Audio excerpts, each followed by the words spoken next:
நேயர்களே, இன்றைய நிகழ்ச்சியில் சுவிசேஷகர் சுசி பிரபாகரதாஸ் அவர்கள் 1 சாமுவேல் புஸ்தகத்திலிருந்து ஒரு வேத ஆய்வை நடத்தவுள்ளார். நிகழ்ச்சியை கேளுங்கள். கர்த்தருக்குள் பிரியமானவர்களே, ஆண்டவராய் இயேசுவின் புண்ணிய நாமத்தினாலே உங்களை வாழ்த்தி வரவேற்கின்றேன். ஃபீபா நேயர்களுக்கு வாழ்த்தல் சொல்கின்றேன். அருமையானவர்களே, 1 சாமுவேல் புஸ்தகத்திலிருந்து திருமறை செய்திகளை நாம் கற்று வருகிறோம். ஜெபத்தோடு நீங்கள் கேட்க உங்களை அன்போடு அழைக்கிறேன். இந்த அருமையான ஃபீபாவினுடைய ஊழியங்களுக்காக நீங்கள் பிரார்த்தனை செய்யுங்கள். ஆண்டவர் அவர்களை கொண்டு பெரிய காரியங்களை செய்து வருகிறார். இன்றைக்கு 1 சாமுவேல் புஸ்தகம் 20ஆம் அதிகாரம் 1-42 வசனங்களை நாம் கற்றுக்கொள்ளப் போகிறோம். இந்த அதிகாரத்திற்கு நான் சூட்டின அல்லது நான் இட்ட பேர் என்னவென்றால், தலைப்பு என்னவென்றால், பெஸ்ட் ஆஃப் ஃப்ரெண்ட்ஸ் என்று சொல்லலாம். சிறந்த நண்பர்கள் அல்லது சிநேகிதர்கள் என்று சொல்லலாம். தாவீது சவுலை பற்றி கடந்த செய்திகளிலே நாம் கற்றுக்கொண்டு வந்தோம். ஆனால் இன்றைக்கு தாவீது யோனத்தானை பற்றி படிக்கப் போகிறோம்.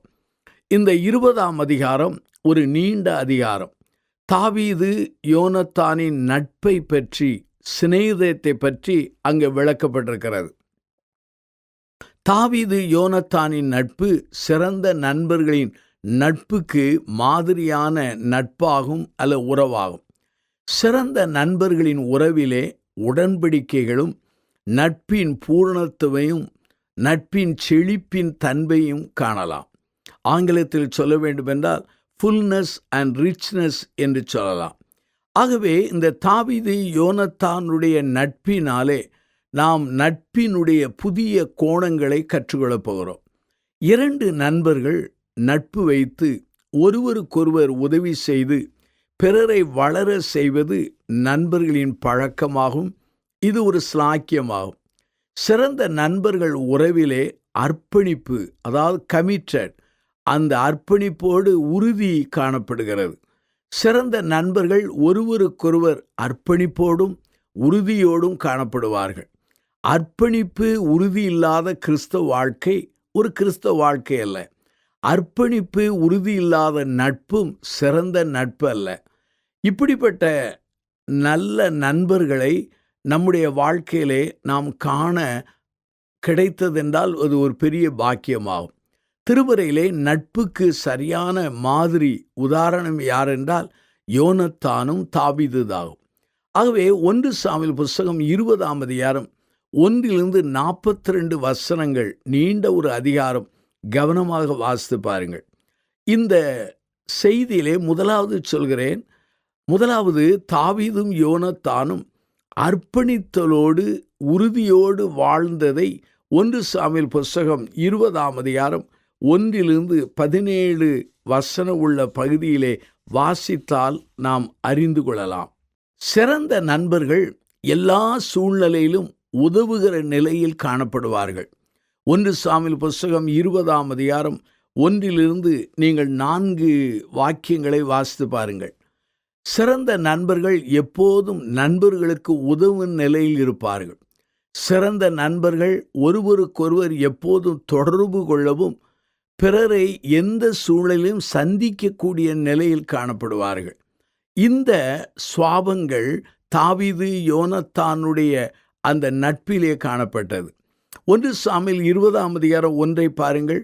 தாவீது ராமாவுக்கு அடுத்த நயோதியிலிருந்து ஓடிப்போய் யோனத்தானுக்கு முன்பாக வந்து நின்று உரையாடுகிறான்.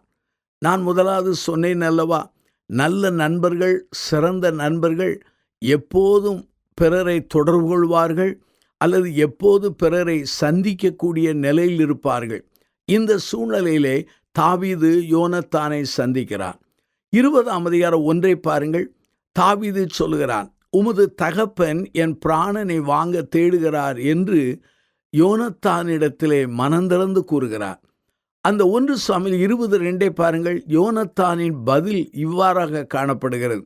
இதோ எனக்கு அறிவிக்காமல் என் தகப்பன் பெரிய காரியமானாலும் சிறிய காரியமானாலும் ஒன்றும் செய்கிறதில்லை என்றார். அதற்கு தாவீது சொல்கிற பதில் 1 சாமுவேல் 20:3 வருகிறது. யோனத்தானுக்கு மன நோவு உண்டாகாதபடி அவன் அறியக்கூடாது என்று சவுல் எண்ணி இருக்கலாம் அல்லது மறைத்திருக்கலாம் என்று சொல்கிறார். அப்பொழுது யோனத்தான் தாவீதிடத்தில் சொல்கிற பதில் என்ன? 1 சாமுவேல் 20:4 சொல்கிறது, உமது மன விருப்பம் இன்னது என்று சொல்லும், அதின்படி செய்வேன் என்றார். அருமையானுள்ளே, இந்த தாவீது நெருக்கடியான நிலையில் இருக்கிறான். சவுல் என்கிற தன்னுடைய தகப்பன் தாவீதை கொலை செய்ய முற்பட திட்டமிடுகிறான். முயன்றான், தோற்று போனான். இன்னும் கொல்ல அவன் வழிவகைகளை அவன் திட்டமிட்டு கொண்டிருக்கிறான். இந்த சூழ்நிலையிலே யோனத்தான் சொல்கிறார், உமது மன விருப்பம் இன்னதென்று சொல்லும், அதின்படி செய்வேன் என்றார். இதனுடைய பொருள் என்னவென்றால், நீர் எதனை செய்ய சொன்னாலும் நான் செய்வேன் என்பதாகும். 1 ராஜாக்கள் புஸ்தகம் 3ஆம் அதிகாரம் 5 பாருங்கள். கர்த்தருக்கு சாலமோன் பலியிடுகிறான். அவன் தூங்கி விடுகிறான். அந்த சமயத்தில் சொப்பனத்திலே கர்த்தர் கேட்கிறார், நீ விரும்புகிறதை என்னிடத்தில் கேள் என்றார். இதனுடைய பொருள் என்ன? சாலமோனே, நீ எதையும் கேட்கலாம், எவைகளையும் கேட்கலாம். அதற்கு கட்டுப்பாடு கிடையாது, அதற்கு லிமிட் கிடையாது. ஆகவே எந்த நிபந்தனையும் கிடையாது. அன்லிமிட்டட், அன்கண்டிஷனல் என்று சொல்லி இந்த அருமையான வாய்ப்பை சாலமோனுக்கு கர்த்தர் சொல்கிறார். அப்பொழுதுதான் சாலமோன் சொல்கிறார், இந்த மக்கள் மத்தியிலே போக்குவரத்துமாயிருக்கிறேன், நான் சிறுவயது உள்ளவனாயிருக்கிறேன், இந்த ஜனங்களை விசாரிக்க அல்ல நியாயந்தீர்க்க ஞானம் தாரும் என்றார். இது ஆண்டவருக்கு பிரியமாயிருந்தது. அதே போலத்தான் யோனத்தான் கேட்கிறான், உமது மன விருப்பம் இன்னதென்று சொல்லும், அதின்படி செய்வேன் என்று சொன்னான். ஒருவேளை இந்த யோனத்தானின் வாக்கு இந்த தாவீதுக்கு ஒரு பெரிய ஆப்பர்ச்சுனிட்டி, ஒரு வாய்ப்பாகத்தான். இதே போலத்தான் யோனத்தான் தாவீதிடத்திலே இதை கூறுகிறார். பிரியமானவர்களே, இதுதான் நட்பின் இலக்கணமாகும். நீதிமொழி 17ஆம் அதிகாரம் 11 பாருங்கள். சிநேகிதன் எல்லா காலத்திலும் சிநேகிப்பான், இக்கட்டு காலத்தில் நண்பனுக்கு உதவும் வாய்ப்பை தருபவன்தான் சிறந்த ஒரு சிநேகிதனாக காணப்படுகிறான். அருமையானுள்ளே, நம்முடைய வாழ்க்கையை நாம் சிந்தித்து பார்ப்போம். அநேக சமயங்களிலே நாம் கஷ்டப்படும் போது, கைவிடப்படும் பொழுது, நிந்தையினின் வாழ்க்கைக்குள்ளே கடந்து போகும் பொழுது, நாம் அவமானப்படுத்தப்படும் பொழுது, உதவிக்காக நம்முடைய கண்கள் பலரை நோக்கி எதிர்பார்த்து கொண்டிருக்கும் போது, நண்பர்கள் என்கிற வட்டத்தில் உள்ளவர்களும், உறவினர்கள் என்கிற வட்டத்தில் உள்ளவர்களும், ஏன் விசுவாச நண்பர்கள் கூட நம்மை விட்டு ஒதுங்கி போய்விடுகிறதை நம்முடைய வாழ்க்கையில் அனுபவித்திருக்கிறோம். ஆனால் தாவீதுக்கு இருந்த நண்பன் அப்படி அல்ல. இக்கட்டு காலத்திலும், இன்னல்கள் காலங்களிலும், கைவிடப்படுகிற காலங்களிலும் அவனோடு நின்ற நண்பனாய் காணப்படுகிறார். இந்த நண்பன் எல்லா காலத்திலும் உதவி செய்கிறவன் என்று சொன்னேன். அவன்தான் சிறந்த நண்பன். சிறந்த நண்பனுடைய இன்னொரு குணம் என்ன? தயவு பாராட்டுவதில் உறுதியாய் அர்ப்பணிப்பாய் இருப்பார்கள். அருமையானே, சிறந்த நண்பர்கள் யார்? தயவு பாராட்டுகிறதிலே உறுதியாய் இருப்பார்கள், அர்ப்பணிப்போடு இருப்பார்கள். கஷ்டங்கள், நிந்தனைகள், ஒருவேளை நம்முடைய இழப்புகள் வரும்போது நண்பர்கள் விலகி தங்களை மறைத்து கொள்கிறார்கள். ஆனால் தாவீதை தகப்பன் கொல்ல திட்டமிடுகிறதிலே, இந்த சூழ்நிலையிலும் இந்த யோனத்தான் தாவீதின் மேலே அங்கே தயவு பாராட்டுவதிலே உறுதியாயிருந்தார். இந்த சூழ்நிலையிலே தாவீதோடு தயவை பற்றி பேசுகிறார். அங்கே பாருங்கள், 20ஆம் அதிகாரம் 8 இங்கே தாவீது சொல்கிறார், எனக்கு தயை பாராட்டும் என்கிற வார்த்தையை அங்கே பயன்படுத்துகிறார். ஆகையால் உம்முடைய அடியானுக்கு நீ தயவு செய்ய வேண்டும் என்பது விண்ணப்பமாகும் என்று சொன்னார். தகப்பன் செய்வதை தாவீதுக்கு யோனத்தான் கூறுவது தயவின் வெளிப்பாட்டாகும். அருமையானுள்ளே, இந்த சவுல் ராஜா யோனத்தானின் தகப்பன், அவன் ராஜா. ஆகவே ராஜாவுக்கு சிலவற்றை மறைத்து, அல்லது தன் தகப்பனுக்கு பலவற்றை மறைத்து, தன்னுடைய சிநேகிதனுக்கு தகப்பனுடைய உள்ள கிடங்கையும் அல்லது தகப்பனுடைய செயல்பாட்டையும் அறிவிப்பது ஒரு கோணத்திலே பார்த்தால் ஒரு துரோகம் போல காணப்படும். ஆனால் இது துரோகம் அல்ல, நல்ல நண்பனுக்கு அவன் செய்கிற ஒரு தயவாய் காணப்படுகிறது. ஆகவே ஆங்கிலத்தில் சொல்ல வேண்டுமென்றால் கமிட்டட் டு கைண்ட்னஸ் என்று சொல்லலாம். தயவு செய்வதிலே யோனத்தான் உறுதியாய் காணப்பட்டான். 20ஆம் அதிகாரத்திலே 9 வாசிக்க முடிகிறது. யோபின் புஸ்தகம் 6ஆம் அதிகாரம் 14 வாசித்து பாருங்கள். உபத்திரப்படுகிறவனுக்கு அவனுடைய சிநேகிதனால் தயை கிடைக்க வேண்டும் என்று யோபு புஸ்தகத்திலே வாசிக்கிறோம். அப்படியானால் நம்முடைய வாழ்க்கையிலே உபத்திரப்படும் போது நம்முடைய நண்பர்கள் சிநேகிதர்கள் கண்களிலே நமக்கு தயை கிடைக்க வேண்டும் என்பதை யோபு தன் புஸ்தகத்திலே அவன் வாக்கியத்தின் மூலமாய் காண முடிகிறது. யோனத்தானும் தாவீதிடத்திலே தயவு அவன் காட்டுகிற மனிதனாயிருந்தான். 2 பேரும் உடன்படிக்கை பண்ணுகிறார்கள். இந்த யோனத்தான் பிற்காலத்திலே மடிந்து போகிறான், சவுலும் மடிந்து போகிறான். அங்கே தாவீது என்ன செய்கிறான்? ராஜாவாய் பிற்காலத்திலே மாறுகிறான். அப்போது இந்த தயையை அவன் யோனத்தானின் மகனான அந்த மேவி போசேத்துக்கு அவன் கொடுக்கிறவனாய் காணப்படுகிறான். அருமையானவர்களே, உண்மையான நண்பர்கள் எல்லா காலத்திலும் உதவி செய்வார்கள். உண்மையான நண்பர்கள் தங்களுடைய நண்பர்களுக்கு தயவை பாராட்டுவார்கள் என்று சொன்னேன். உண்மையான அல்லது சிறந்த சிநேகிதர்கள் உண்மை தன்மையிலே உறுதியாயிருப்பார்கள். கமிட்டட் டு ட்ரூத்ஃபுல்னஸ் என்று சொல்லலாம். இன்றைக்கு உண்மை தன்மை எல்லா இடங்களிலும் அது குறைந்து கொண்டே போகிறது. உண்மையான அந்த தன்மை சிறந்த நண்பர்கள் வட்டத்திலே சகல காரியங்களிலும் காணப்படும். சவுல் தாவீதை கொல்ல திட்டமிட்டதை அறிந்த யோனத்தான் தன்னுடைய சிநேகிதனான தாவீதுக்கு சொல்கிறார், உமது செவிகளுக்கு அதை வெளிப்படுத்துவேன், நீ சமாதானத்தோடு உம்மை அனுப்புவேன் என்று சொல்லி 1 சாமுவேல் 20ஆம் அதிகாரம் 13 வாசிக்க முடிகிறது. யோனத்தான் சவுலுக்கு மகனாயிருந்தாலும், யோனத்தான் ராஜாவாகிய சவுலுக்கு கீழே இருந்தாலும், தன் சிநேகிதனுக்கு அந்த ராஜாவாகிய சவுலுடைய திட்டத்தை அறிவிப்பேன் என்று சொல்கிறான். அறிந்ததை அறிவிக்கிறவனாய் காணப்பட்டான். நீதிமொழியின் புஸ்தகம் 27ஆம் அதிகாரம் 5-6 வாக்கியங்களை கவனமாக நீங்கள் வாசித்து பாருங்கள். கர்த்தருக்குள் பிரியமானவர்களே, சிறந்த உண்மையான சிநேகிதருடைய குணங்களை உங்களுக்கு நான் சொல்லிக்கொண்டே வருகிறேன். சிறந்த சிநேகிதர்கள் நண்பர்கள் ஒருவருக்கொருவர் விசுவாசத்தோடு காணப்படுவார்கள். ஆங்கிலத்திலே சொல்ல வேண்டுமென்றால் கமிட்டட் டு லாயல்டி என்று சொல்லலாம். 1 சாமுவேல் புஸ்தகத்திலே இந்த அதிகாரத்திலே 12-15 வாக்கியங்களை வாசித்து பாருங்கள்.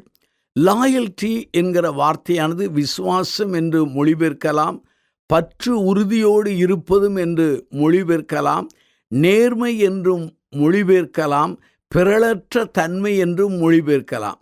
யோனத்தான் தன்னுடைய சிநேகிதனான தாவீதுக்கு விசுவாசத்தோடும் பற்றியுறுதியோடும் நேர்மையோடும் பிறழற்ற அந்த தன்மையோடு அவன் நடந்து கொண்டான். அருமையான யோனத்தானுக்கு நன்றாக தெரியும் தாவீது பிற்காலத்தில் ராஜாவாவான் என்று நம்பினான். தாவீது யோனத்தான் குடும்பத்தை வேரோடு அறுக்கக்கூடாது என்று அவன் வேண்டிக் கொண்டான். தயவை கேட்டான் யோனத்தான். இருவரும் ஒருவருக்கு நேராக ஆணையிட்டார்கள், உடன்படிக்கை பண்ணி கொண்டார்கள். நீதிமொழியின் புஸ்தகம் அங்கே 18ஆம் அதிகாரம் 24 சொல்கிறது, சிநேகிதர் உள்ளவன் சிநேகம் பாராட்ட வேண்டும், சகோதரிலும் அதிக சொந்தமாய் சிநேகிப்பனும் உண்டு. தாவீது ராஜாவான பிற்பாடு யோனத்தானுடைய மகனான மேவி போசேத்துக்கு தயை பாராட்டி தன்னுடைய பந்தியிலே அனுதினமும் சாப்பிட வைத்தான். 2 சாமுவேல் 9ஆம் அதிகாரத்திலே இதை காண முடிகிறது. அருமையானுடைய சிறந்த சிநேகிதர்கள் ஒருவருக்கொருவர் அவர்கள் உதவி செய்வர்களாயிருப்பார்கள், தயவுள்ளவர்களாயிருப்பார்கள். அதே சமயத்தில் அவருடைய வாழ்க்கையிலே விசுவாசத்தோடு காணப்படுவார்கள், உண்மையோடு காணப்படுவார்கள் என்று சொன்னேன். அதே சமயத்தில் சிறந்த நண்பர்களுடைய இன்னொரு தன்மை என்ன? மியூச்சுவல் லவ் கமிட்மெண்ட் என்று சொல்லலாம். 1 சாமுவேல் புஸ்தகம் 20ஆம் அதிகாரம் 16-17 வாக்கியங்களை வாசித்து பாருங்கள். இந்த அன்பு ஒரு பக்க அன்பு அல்ல, ஒரு வழி அன்பல்ல. அன்பை யோனத்தான் தாவீது கொடுத்தான், தாவீது யோனத்தானுக்கு அந்த அன்பை கொடுத்தான். அன்பு இரு பக்கமும் வர வேண்டும். இந்த நாட்களிலே உலகமெங்கு நான் பார்க்கிற ஒரு உண்மை என்ன? அன்பு ஒரு பக்க அன்பாக இருக்கிறது, இருபக்க அன்பாக இருப்பதில்லை. அன்பை கொடுத்தால் அன்பை நாம் அறுப்போம், வெறுப்பை கொடுத்தால் வெறுப்பையே நாம் இருப்போம். ஆனால் இங்கே தாவீது யோனத்தான் மேல் அன்பு வைத்தான். ஆனால் யோனத்தான் தன்னுடைய நண்பனான தாவீதை அதிகமாய் நேசித்தான். 1 சாமுவேல் புஸ்தகம் 20ஆம் அதிகாரம் 19 பாருங்கள். தாவீது யோனத்தானை அதிகமாய் சிநேகித்தான், தன் உயிரை சிநேகித்தது போல சிநேகித்தான் என்று வேதவசனம் சொல்கிறது. அருமையான என் சகோதர சகோதரிகளே, நம்முடைய வாழ்க்கையில் நாம் சிந்திக்க அழைக்கப்படுகிறோம். ஆகவே உண்மையான சிநேகிதர்களுடைய அந்த தன்மை அல்லது தரத்தை அல்லது குறிப்புகளை சொன்னேன். கர்த்தருக்குள் பிரியமானவர்களே, நம்முடைய நண்பர்கள் வட்டத்தை, சிநேகிதர்கள் வட்டத்தை அல்லது சிநேகிதிகளின் வட்டத்தை நீங்கள் மறுமதிப்பீடு செய்ய அழைக்கப்படுகிறீர்கள். இந்த தரமுள்ள குறிப்புகள் இருக்குமா என்பதை சிந்திக்க அழைக்கப்படுகிறோம். நாம் சிறந்த நண்பர்களை பெற்றிருக்கிறோமா அல்லது தகுதியற்ற நண்பர்களை பெற்றிருக்கிறோமா என்பதை சிந்திக்க வேண்டும். தானியேல் புஸ்தகத்தை பாருங்கள். தானியேலுக்கு 3 நண்பர்கள் இருந்தார்கள். ஜெபிக்கிற நண்பர்கள், விசுவாசத்தில் நிற்கிற நண்பர்கள், ஆண்டவருக்காக ஜீவனை கொடுக்கக்கூடிய நிலையிலே அர்ப்பணித்த நண்பர்கள். இப்படிப்பட்ட நண்பர்களினாலே தானியேலின் வாழ்க்கையும் சிறந்தது. தானியேல் என்கிற அந்த சிறந்த நண்பனாலே அங்கே உண்மையாகவே தானியேலுடைய நண்பர்களின் வாழ்வும் உயர்ந்தது. நம்முடைய ஆண்டவர் நமக்கு நல்ல சிநேகிதராக காணப்படுகிறார். இந்த தாவீது யோனத்தானின் வாழ்க்கையில் உள்ள அந்த சிறந்த நண்பர்களுடைய குணத்தை காட்டிலும் நம்முடைய ஆண்டவருடைய குணமானது கோடிக்கணக்கான மடங்கு சிறந்தது, பரிசுத்தமானது, நிலைத்திருக்க தன்மை உள்ளது. இரண்டாவதாக, நம்முடைய வாழ்க்கையிலே நம்முடைய வாழ்விலே நாம் ஏற்படுத்தி கொண்ட கமிட்மெண்ட் அல்லது அந்த உறுதியின்படி நாம் வாழ அழைக்கப்படுகிறோம். யோனத்தான் அவன் அர்ப்பணிப்போடு உறுதியோடு வாக்கு கொடுத்தான். அந்த வாக்கின்படியே அவன் செயல்பட்டான். 1 சாமுவேல் புஸ்தகம் 20ஆம் அதிகாரம் 18 34 வசனங்களை வாசித்து பாருங்கள். இந்த பகுதியிலே ஒருவருக்கு ஒருவர் மேலே அவர்கள் மிக கண்காணிப்போடு இருந்தார்கள். ஒருவருக்காக ஒருவர் பேசினார்கள். அதே சமயத்தில் ஒருவரை குறித்து ஒருவர் என்ன செய்தார்கள்? அவர்கள் மிகுந்த கவனத்தோடு உதவி செய்கிற மனப்பான்மையில் இருந்தார்கள். யோனத்தான் வாக்குடுத்தான். ஆனால் அந்த வாக்கை அவன் நிறைவேற்றின மனிதனாய் காணப்படுகிறான். அருமையான என் சகோதர சகோதரிகளே, இந்த தீர்மானத்தின்படி, தன்னுடைய அர்ப்பணிப்பின்படி, உறுதியின்படி இந்த அருமையான யோனத்தான் தன் சிநேகிதனான அந்த தாவீதுக்கு செய்து முடித்ததை இந்த அதிகாரத்திலே நாம் காண முடிகிறது. அநேக நண்பர்கள் நமக்கு வாக்கு கொடுக்கிறார்கள். நாமும் நம்முடைய நண்பர்களுக்கு வாக்கு கொடுக்கிறோம். ஆனால் வாக்குறுதிகளை நிறைவேற்றி இருக்கிறோமா அல்லது மறந்திருக்கிறோமா? சிலர் கஷ்டப்படும் போது சிநேகிதர்களை கொண்டிருப்பார்கள். உயர்ந்த பதவி, உயர்ந்த செல்வம் வரும்போது தன்னுடைய வாலிபகால நண்பர்களையோ தனக்கு உதவி செய்த நண்பர்களையோ தெரியாதது போல நடப்பார்கள் அல்லது அவர்கள் பெருமையோடு அவர்கள் ஜீவித்து பேசுவார்கள். இது ஒரு நல்ல உறவுக்கு சம்பந்தம் அல்ல. நம்முடைய ஆண்டவராய் இயேசுவானவரும் நமக்கு சிறந்த நண்பராய் இருந்த போதிலும் நம்முடைய தாழ்விலே, நம்முடைய உபத்திரங்களிலே, நம்முடைய வீழ்ச்சிகளிலே, நம்முடைய தோல்விகளிலே கூட நமக்கு உதவி செய்து நம்மை தூக்கி விடுகிற ஒரு நல்ல தெய்வமாய் காணப்படுகிறார். அருமையானவர்களே, சில குறிப்புகளை உங்களோடு கூட நான் பகிர்ந்து கொண்டேன். இனி ஒரு குறிப்புகளை நான் பகிர்ந்து கொண்டு அதன் மூலமாய் திருமறை செய்தியை கற்றுக்கொள்ள விரும்புகிறோம். மூன்றாவது என்ன? இந்த தாவீது யோனத்தானின் சிறந்த நட்பின் வழியாக, அந்த சிநேகத்தின் வழியாக நானும் நீங்களும் கற்றுக்கொள்ளக்கூடிய பாடம் என்ன? முதலாவது பாடம் என்ன? நம்முடைய வாழ்க்கையிலே எப்போதும் எல்லா நண்பர்களோடு தொடர்பு கொள்ளவும் அவர்களுக்கு உதவி செய்யவும் ஆயத்தமாயிருக்க வேண்டும். அது மிக முக்கியமான ஒரு காரியமாகும். அநேகரிடத்திலே தேவையோடு இருந்து பிறருடைய நண்பர்களுடைய கதவை தட்டும் பொழுது அவர்கள் கதவை திறக்காமல் மறுக்கிற பலரை நான் கண்டிருக்கிறேன். ஆனால் சிறந்த நண்பர்களாய் மாறி எப்போதும் நண்பர்களுக்கு தொடர்பு கொள்ளவும் அவர்களுக்கு உதவி செய்கிற மனப்பான்மையோடு காணப்பட வேண்டும். அடுத்ததாக நாம் எப்போதும் தயவு பாராட்டுகிறவர்களாய் காணப்பட வேண்டும். தயவு என்பது தெய்வத்தினுடைய குணம். அந்த குணத்தை பெற்ற நாம் பிறருக்கு தயவு பாராட்ட வேண்டும். தண்ணீர் பாய்ச்சுகிறவனுக்கு தண்ணீர் பாய்ச்சப்படும் அல்லவா? அதே போல நாம் செய்ய அழைக்கப்படுகிறோம். கலாத்தியர் நிருபத்திலே 6ஆம் அதிகாரம் சொல்லப்படுகிறது, நாம் எதை விதைக்கிறோமோ அதை நாம் அறுக்கிறோம். நன்மையை விதைத்தால் நன்மையை அறுப்போம். மாம்சத்துக்கென்று விதைத்தால் மாம்சத்துக்கென்று அறுப்போம்.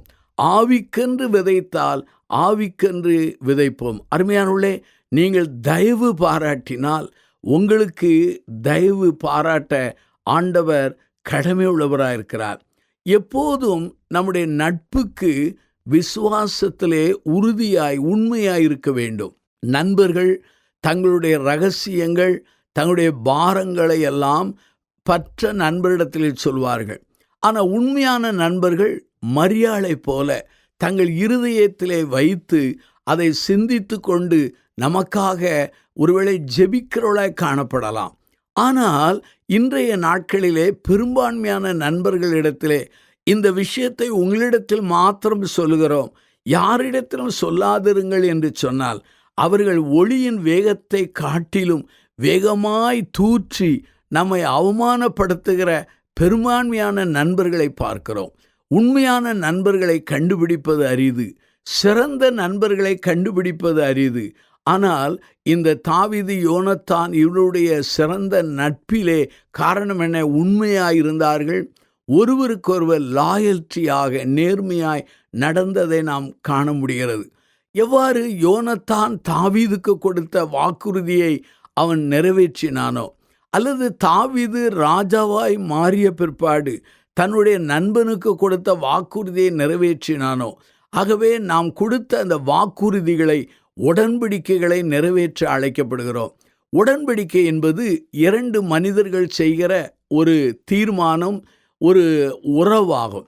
அந்த உடன்படிக்கையிலே ஒருவர் உடைத்தால் அந்த உடன்படிக்கை அது காலாவதியாய் மாறிவிடுகிறது, அது உடைந்து போகிறது.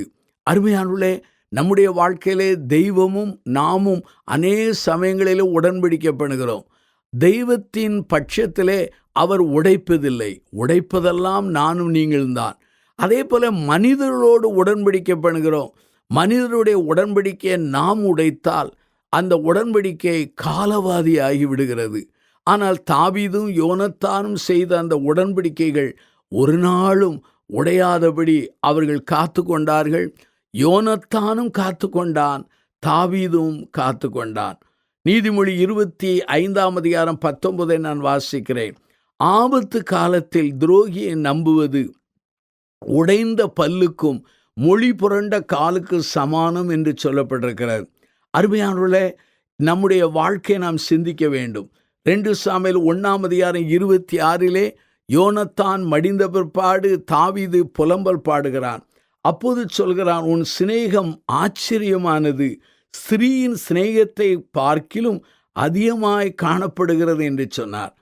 நம்முடைய ஆண்டவராய் இயேசுவின் வாழ்க்கையை பாருங்கள். யூதாஸ் ஆண்டவரை சிநேகித்தானா? ஒரு கேள்வி வருகிறது. ஆனால் ஆண்டவர் அவனை சிநேகித்தார். ஆனால் யூதாஸோ துரோகியாய் மாறி போனான். பேதுரு பாருங்கள், பிறண்டு போன மறுதலித்த ஒரு சிநேகிதன். ஆனால் யோவானை பாருங்கள், ஆண்டவருடைய மார்பிலே நிலைத்திருந்த ஒரு சிநேகிதன்.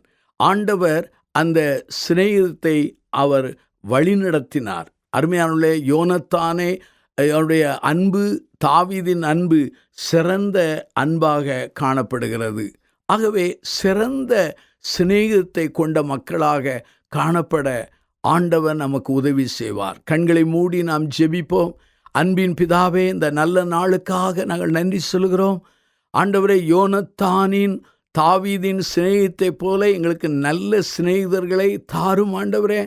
நாங்களும் எங்கள் சிநேகித தன்மையிலே உண்மை உள்ளவர்களாக தரமுள்ளவர்களாய் வாழ உதவி செய்யும். இந்த செய்தியை கேட்ட மக்களை ஆசீர்வதியும். இயேசுவின் மூலம் ஜெபிக்கிறோம் பிதாவே, ஆமென்.